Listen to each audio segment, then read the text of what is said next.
ఒక విషయం ఏంటంటే ఆయన మెడికల్ కాలేజీకి వెళ్ళారు.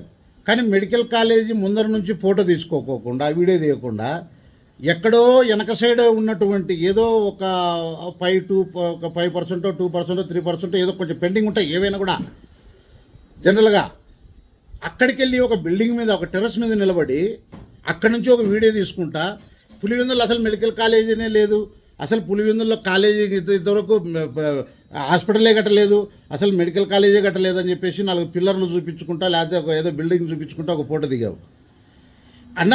ఇప్పుడు నేను ఒక చిన్న విషయం చెప్తా రాంగోపాల్ రెడ్డి గారికి. ఇప్పుడు మనం పులివెందుల ప్రజలమన్నా ఇప్పుడు ఇక్కడ అవకాశాలు వస్తే మన పులివెందులకే కదా వచ్చేది.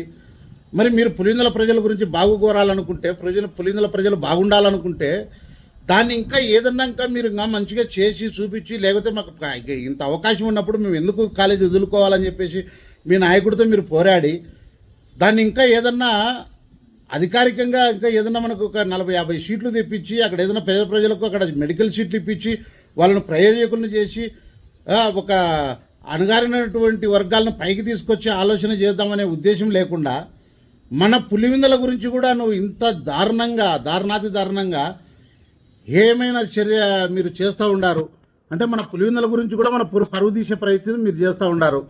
ఇది ఎంతమటుకు సమంజసం? నిజంగా పులివెందుల ప్రజల మీద మీకు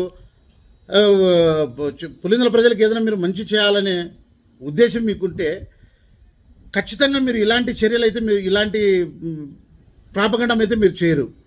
ఇకపోతే రాష్ట్ర